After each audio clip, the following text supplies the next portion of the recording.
Well, hey there, it's Denise here, back to answer some more questions. And this question is probably the one I get the most. And that one is, how soon can I be intimate after having a hysterectomy? So it's all about sex, isn't it? All right, before we get into it, be sure to hit the like and subscribe button. Share this with somebody that you think it may help. You can also find me on Facebook, Healthy After 50 with Denise, or the website, howtostayfitafter50.com. All right, first things first, this video is for the person that's having the hysterectomy, meaning the woman that's having the hysterectomy. Perfectly fine if you want your spouse, your significant other to watch it with you, but this is really directed for the women. And I will not even address comments from men anymore after previous videos where you wouldn't believe some of the things I get sent to me. That's the first thing. Second thing is, I'm not a doctor.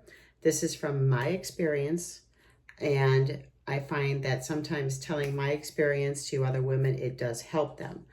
But first and foremost, ask your doctor, talk to your doctor. All right, be sure, again, you hit the like and subscribe button, and let's get into it. If you've followed me for any length of time, you know that I had my hysterectomy probably, I was 50, now I'm 63. So it's 13 plus years ago. And I had a complete hysterectomy, everything. They took my uterus, both my ovaries, and they also took my cervix. My ovaries, my fallopian tubes, my cervix, my uterus, gone.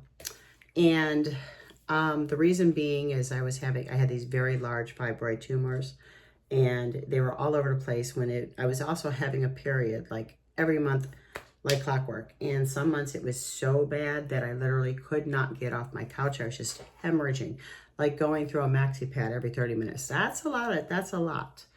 And the thing is, without my ovaries, I want to say it was roughly 12 to 18 months before I really started to notice the effects of having no hormones.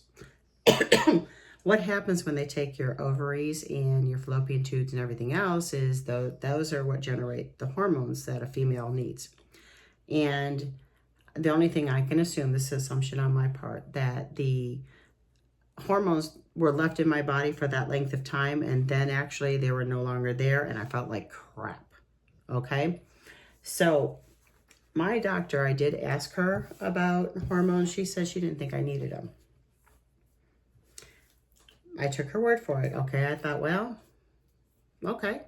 But then I started feeling like more and more not good. Okay, not my normal self. So I went to another doctor, and she did prescribe me hormones. But before we get into that, let's talk about the main question. How soon after your hysterectomy can you have sex? Doctors tell you 6 weeks. I'm going to tell you it's when you feel like it, but do not do it before 6 weeks. And the reason for that is my doctor put such fear in me that if I were to have sex before that time, would not be a good scenario. She told me that one of her patients they're pressured by her husband to have sex. She did have sex too soon, ruptured everything, and she ended up back in the hospital.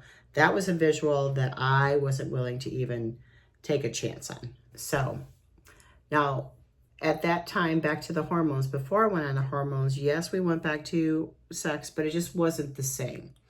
And I can tell you literally from the time I went back into my different doctor, went in for my annual, and she asked me how I was feeling. I said, I don't feel so great.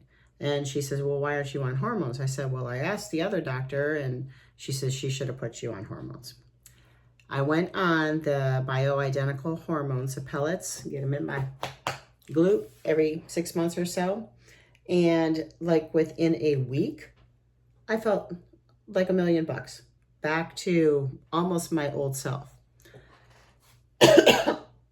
Some women, when they have their uterus and everything removed, they feel like their sexuality has been removed. And there's old school tales that have many thinking that a woman orgasms from her cervix, and if you have the cervix taken out when you have your uterus removed, you'll never have an orgasm again.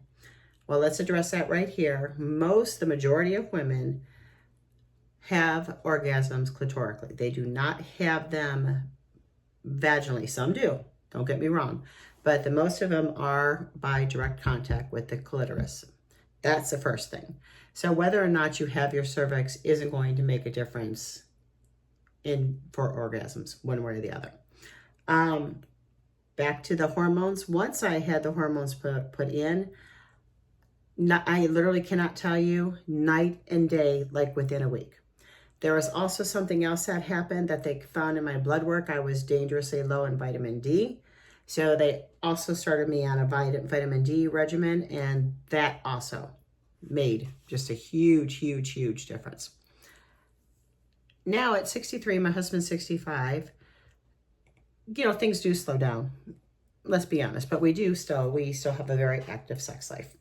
And the way I explain it is, when people ask me about it, is I'm a yoga teacher. And in yoga, you have props, you have your blocks, you have your straps. A lot of us cannot bend over and touch our toes. That's fine. That's the way you are made. But you have a block that you can put in different positions to help you gradually be able to touch your toes. It's the same thing when it comes to sex. Okay, you may experience vaginal dryness. Your prop, get the lubricant. It's right on the shelf at the pharmacy, or right in the aisle where the maxi pads that we no longer need are. Okay, that. The other thing is more foreplay. You might need more foreplay to get things revved up. Take the time for you, allow yourself the time that you need to get where you want to go. Okay, I mean, women are notoriously not nice to themselves in general. We have a tendency to beat ourselves down, and lift everybody else up, but not give our own selves that time. And when it comes to after hysterectomy and intimacy and sex, give yourself grace. Allow yourself the grace to fully recover. Don't let anybody push you into anything you're not ready to have. And then you'll see a huge difference. A huge difference. I am back to my normal self. And it's just, like I said, I feel amazing. Now I'm 13 plus years after my hysterectomy. You'll get there too, okay? So be sure to check back tomorrow, because I'm answering. I've got a list of questions that I'm asking. If you haven't heard your question answered yet, you can post it below, or you can get me on Facebook, or you can email me, whatever's the easiest way. All right? Just keep being you. Be kind to yourself, okay? I'll chat with you tomorrow.